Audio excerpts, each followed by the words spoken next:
بسم الله الرحمن الرحيم، والصلاة والسلام على خاتم النبيين. إذن رأينا في العرض السابق l'activité 1، يعني نشاط رقم 1 l'activité documentaire 1. يعني الآن هذه الصفحة مخصصة l'activité documentaire 2.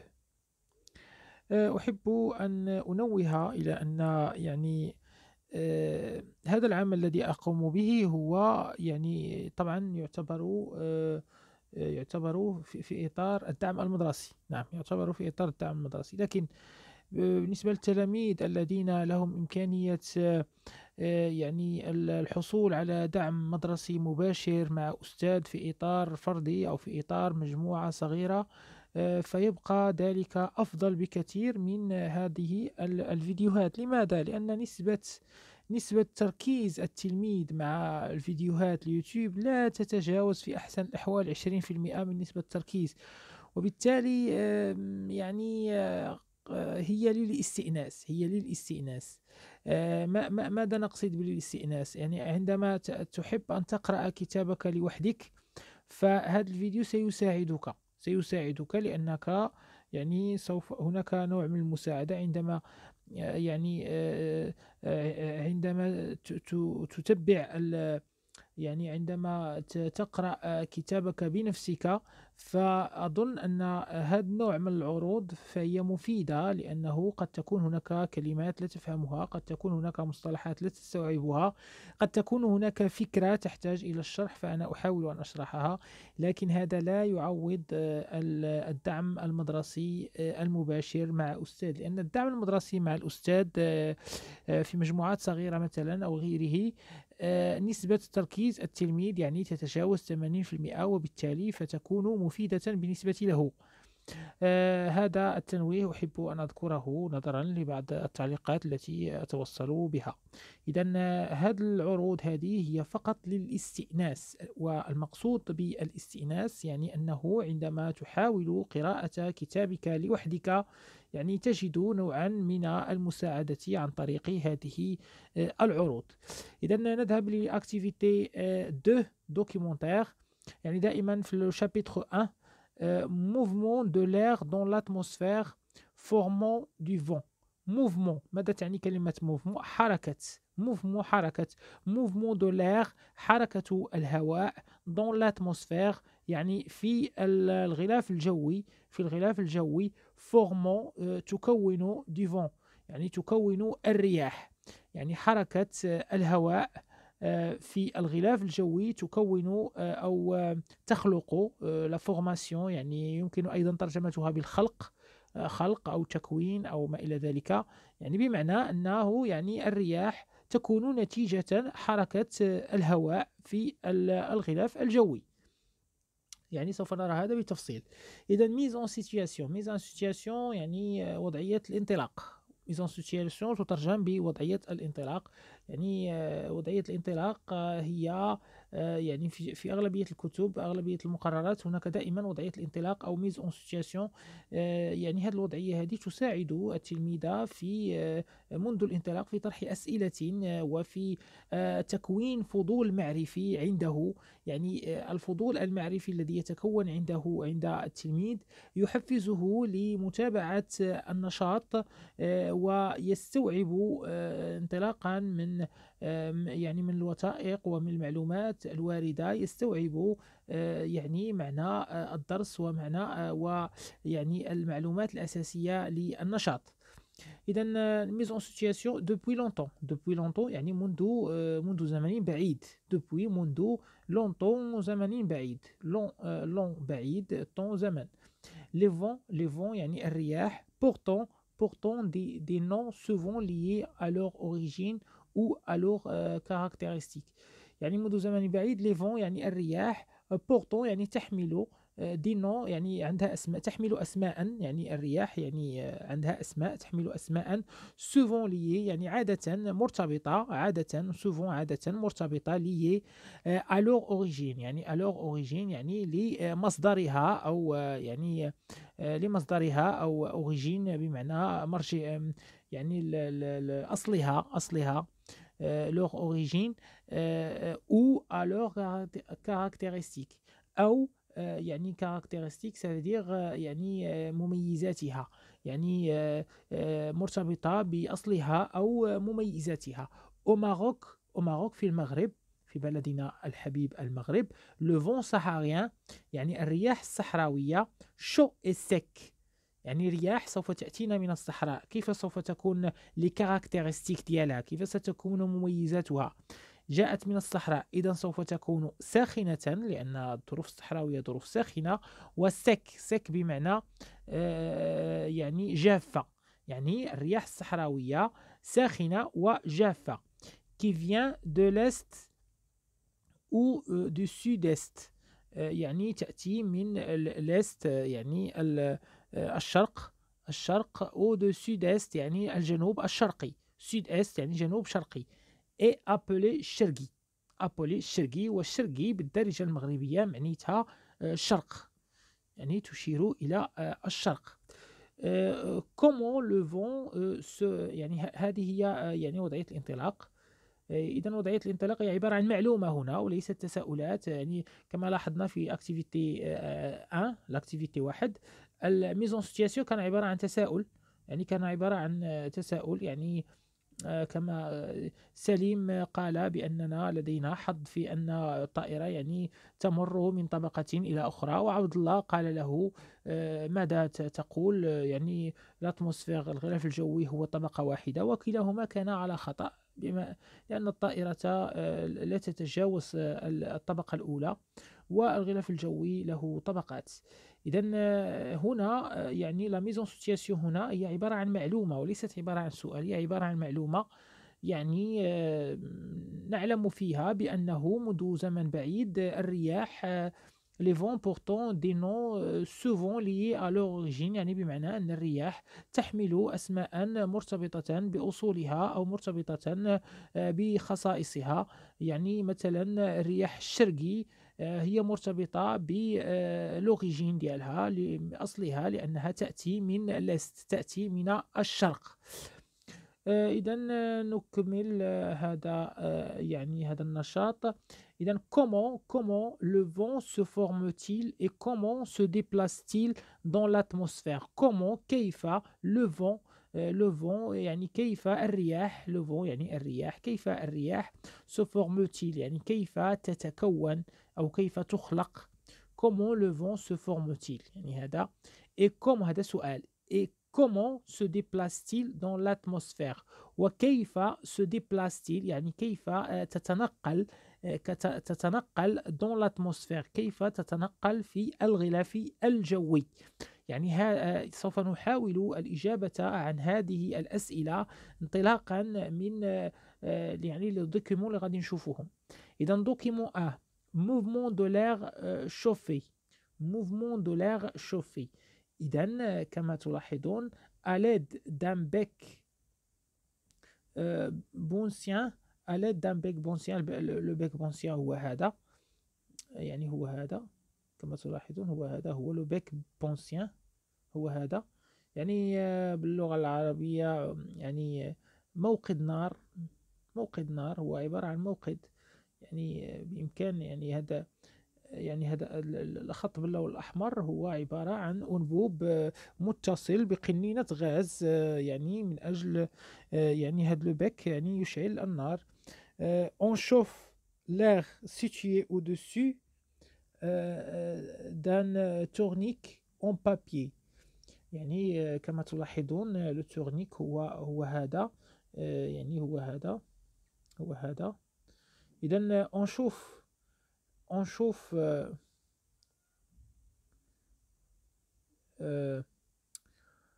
à l'aide d'un bec on chauffe، يعني on chauffe نسخن، chauffer يعني سخن، on chauffe l'air، on chauffe l'air يعني نسخن الهواء situé au-dessus d'un tournique، يعني نسخن الهواء تحت يعني هذا، يعني نقول بالدارجة الزوانة أو المروحة، هذه المروحة الورقية، يعني نسخن الهواء تحت المروحة الهوائية. كما تلاحظون في البداية في الصورة رقم A، يعني لا يوجد هناك تسخين في هذه الصورة رقم A، الصورة حرف A، لا يوجد هناك تسخين، إذن المروحة الهوائية واقفة متوقفة.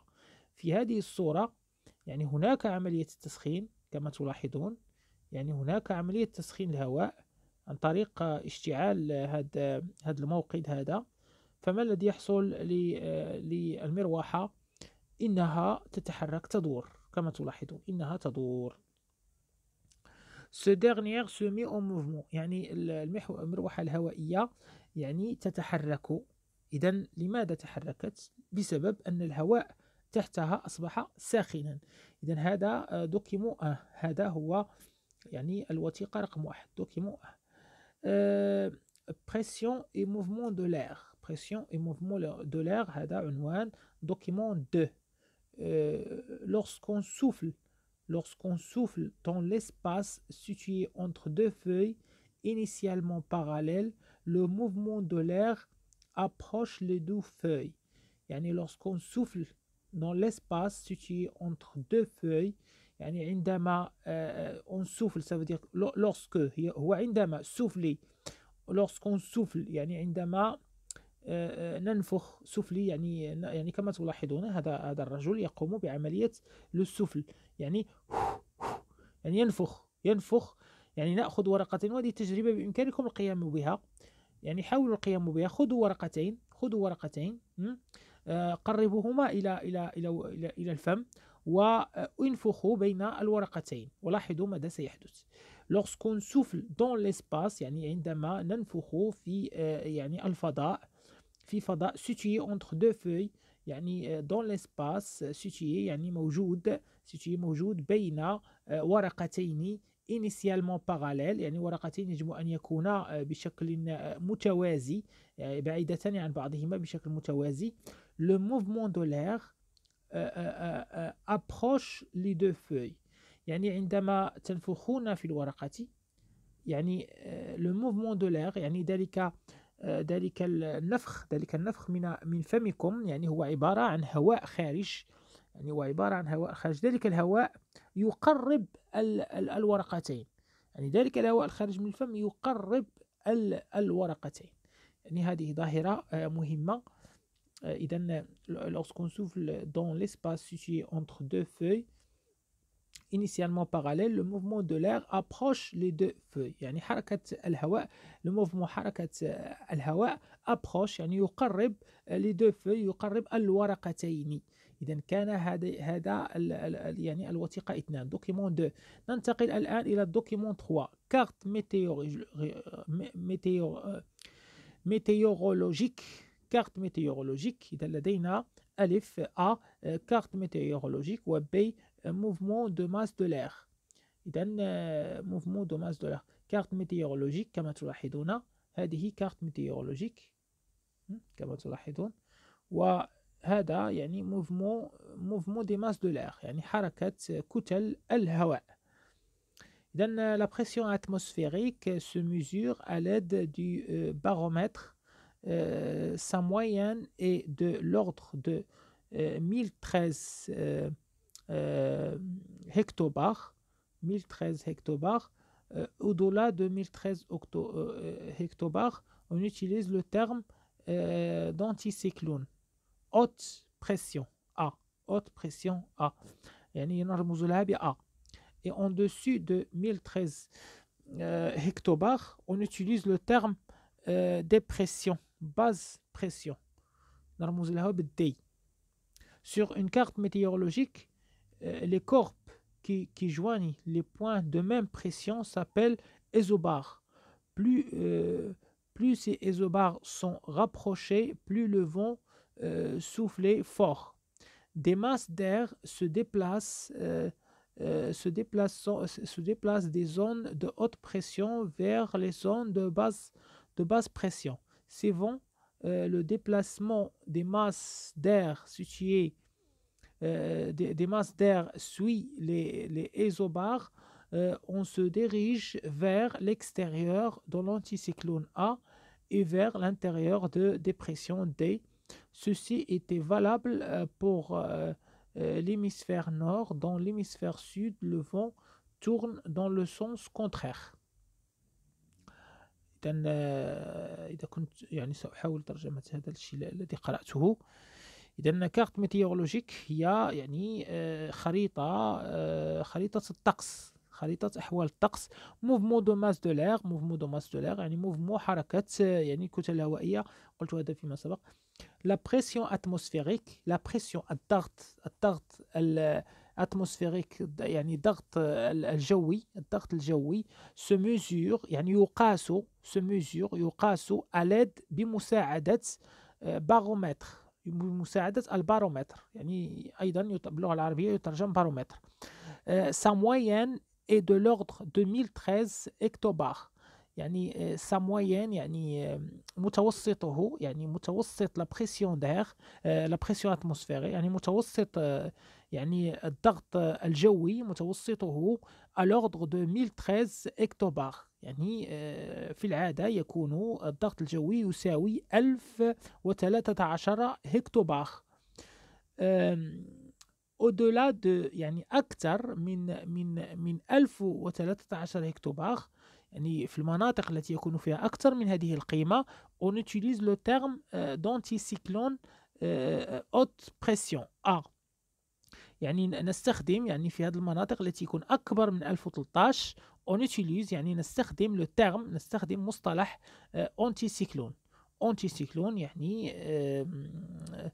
أنتي سيكلون، يعني تقال أيضا يمكن أن نترجمها أنتي مطر، يعني عكس ال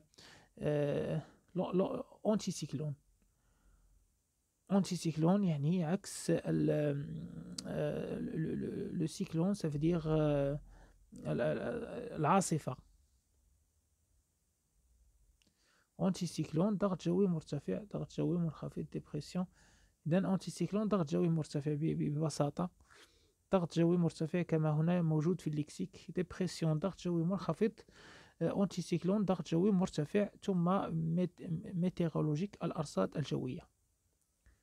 إذا كما قلت لكم يعني نستعمل مصطلح أنتي سيكلون يعني ضغط جوي مرتفع، أوت بريسيون يعني ضغط أوت مرتفع، بريسيون يعني ضغط جوي مرتفع A. en dessus de 1013 يعني عندما يكون الضغط أقل من 1013 هكتوبار on utilise le terme dépression، يعني نستخدم مصطلح يعني dépression. وما هو الديبرسيون؟ هو يعني ضغط جوي منخفض، ضغط جوي منخفض، باز بريسيون، با بريسيون دي يرمز له بحرف دي. sur une carte météorologique يعني في يعني خريطة يعني ل météorologique كما في خريطة الأرصاد الجوية. les courbes qui joignent les points de même pression s'appellent isobars. يعني sur une carte météorologique les courbes qui joignent les points de terme pression s'appellent isobars. يعني sur une carte يعني كما تلاحظون لي كورب، ما معنى لي كورب؟ يعني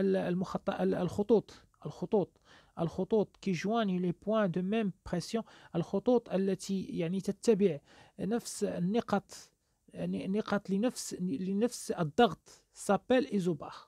يعني ايزوبار يعني نفس الضغط. يعني لكي تفهموا هذا المصطلح يعني ليزوبار ماذا تلاحظون هنا؟ هناك خطوط، يعني هذا الخط يساوي 1030 هكتوبار. هذا الخط توضيح أكثر. إذا هذا الخط هذا يساوي 1030 كيلو هكتوبار. هذا الخط هذا هنا، هذا الخط يساوي 1025 هكتوبار. إذا هذه الخطوط متساوية الضغط، خطوط متساوية الضغط، هذا هو المقصود بهذا. إذا هذه الخطوط مساوية، هذا خط ب 1020 بار، هذا خط ب 1010 بار، هذا خط ب 1015 بار، هذا خط ب 1020 بار.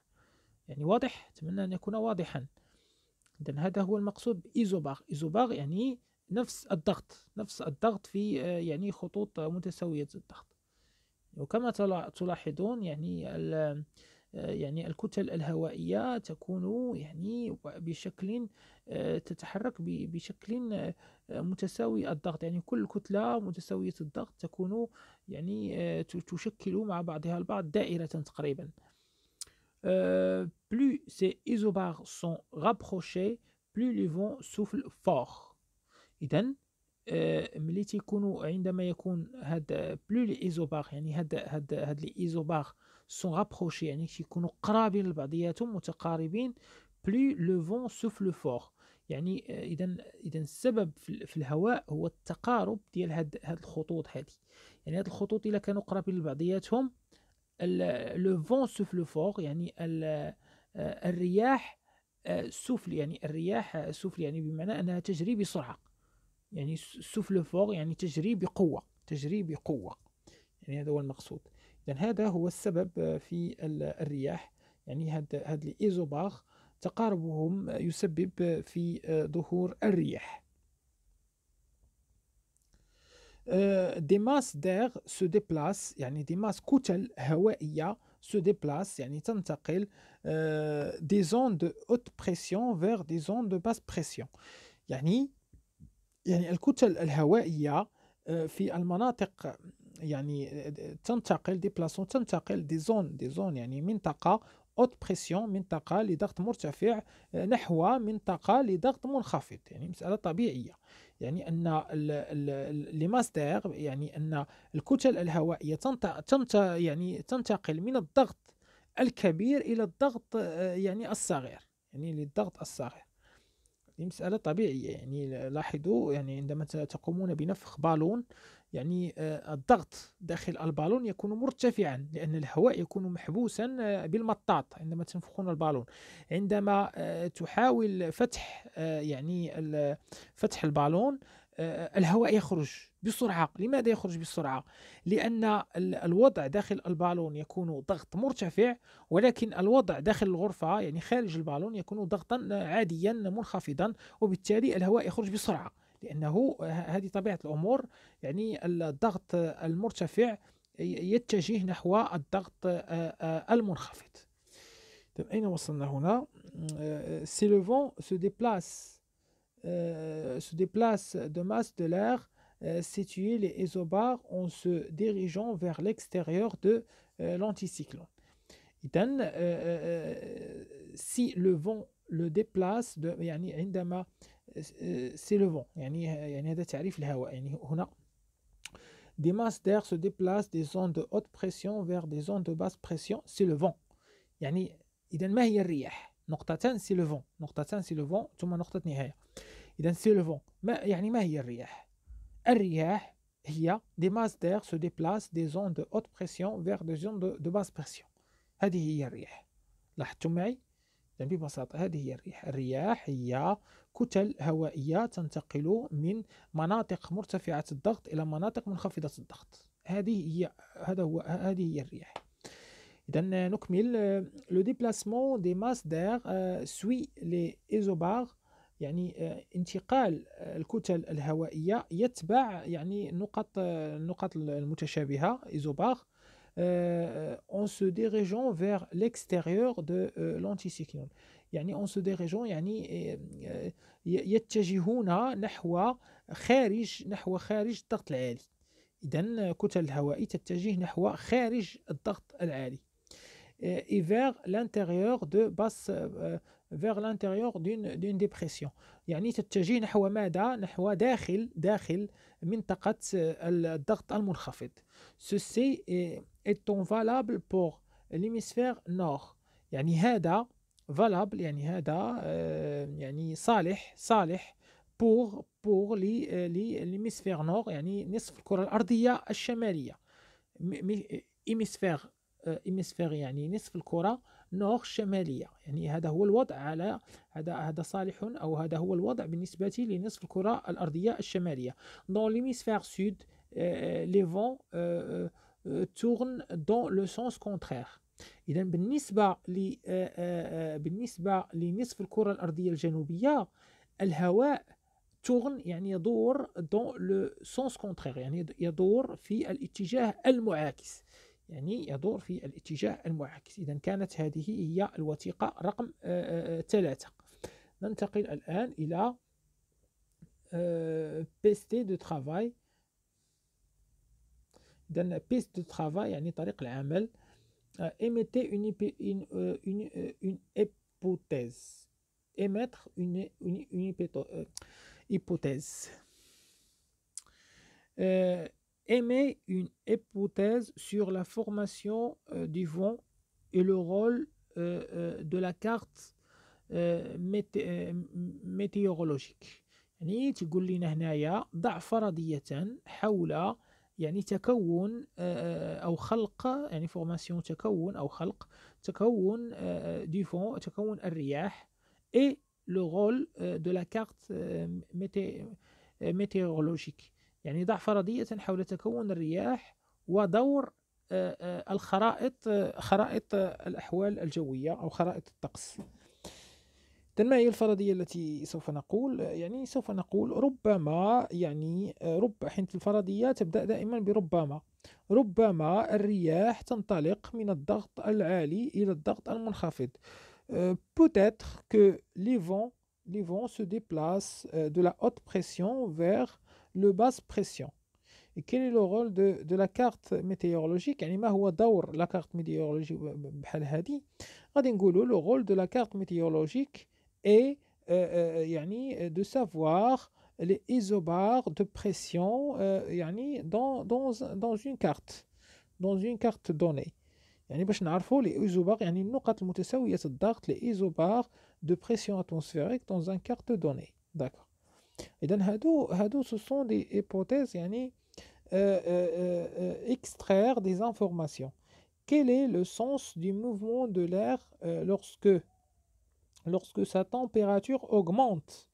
إذن quel est le sens du mouvement de l'air lorsque sa température augmente؟ يعني كما هو في يعني في الدوكيمون إذن ما هو le sens؟ يعني من الأسفل إلى الأعلى.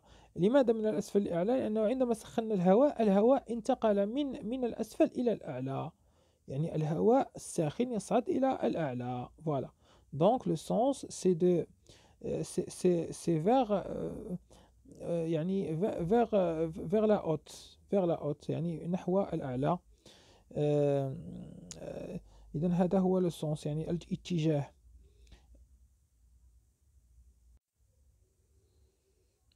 كما قلنا lorsqu'on souffle entre بالنسبة للسؤال الثالث lorsqu'on souffle يعني عندما ننفخ lorsqu'on souffle entre بين les deux feuilles بين يعني deux feuilles بين ورقتين. هذا le document 2 كما رأينا في le document 2. Les faces des deux feuilles sont-ils soumises à la même pression? Bon, la réponse est oui.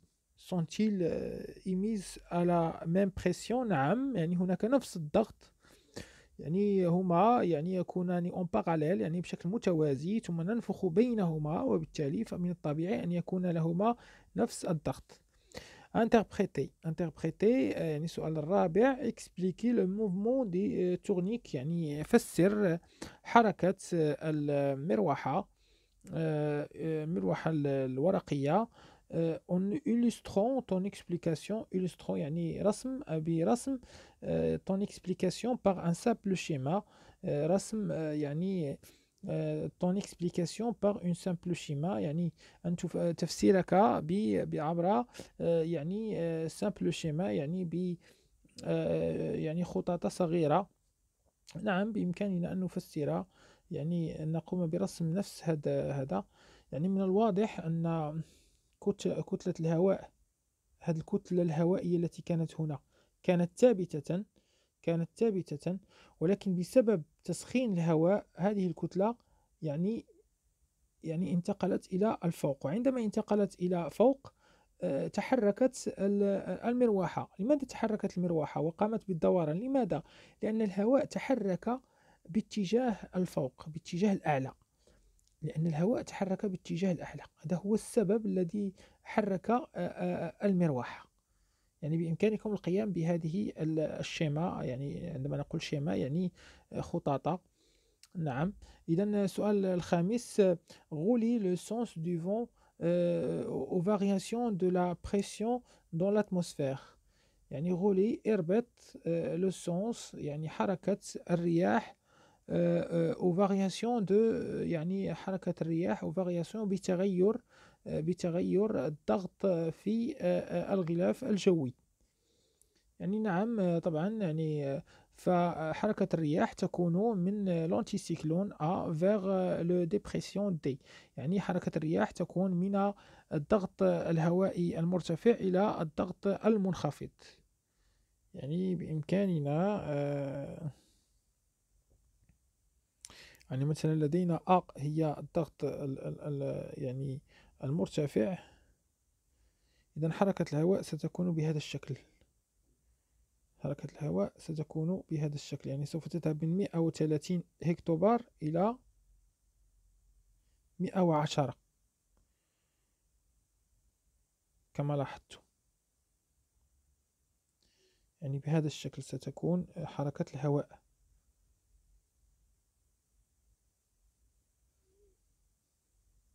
نعم. سادسا: quel est l'intérêt de la carte météorologique. يعني كاين l'intérêt، ما هي أهمية الخريطة، خريطة الطقس أو خريطة الأحوال الجوية. أهميتها pour savoir le déplacement de l'air. عندما تكون لدينا خريطة خريطة للطقس، فنحن نعرف اتجاه الرياح، إذن هذه أهميتها يعني الكبرى. Conclure. Rédiger une conclusion sur la formation du vent et sur son sens à partir des indications affichées sur la carte météorologique. إذن يمكننا القول بأنه حركة الرياح يعني هي ناتجة عن ناتجة عن الفرق ما بين ضغط الهواء، يعني ضغط الغلاف الجوي، ما بين يعني مرتفع جوي ومنخفض جوي. يعني بالفرنسية on peut dire que la formation de l'air c'est la différence entre l'anticyclone et la dépression. Ça veut dire une différence entre la pression, la haute pression atmosphérique et le basse pression atmosphérique. Et le sens du vent, يعني le sens du vent يعني بمعنى اتجاه الرياح، c'est de l'anticyclone vers la dépression. Ça veut dire de la haute pression vers la basse pression. إذن كانت هذه يعني الأكتيفيتي 2، يعني النشاط الثاني في يعني هذا يعني لو بروميير شابيتر. أشكركم على حسن تتبعكم. أتمنى أن تكون هذه العروض وهذه الفيديوهات مفيدة، وأذكركم دائما بأنها للاستئناس فقط، وأن ترجعوا دائما لأستاذكم، يعني في جميع المواد أن ترجعوا دائما لأستاذكم، فهذا دوره، يعني هذا دور أستاذكم أساسا. فيعني هذه الفيديوهات هي للاستئناس فقط، ولا تأخذوها يعني بشكل أساسي، لأنه يعني أنتم معنيون فقط بما يوجد في يعني معنيون فقط يعني الدرس الذي يقدمه لكم أستاذكم في قسمكم. وشكرا على حسن تتبعكم.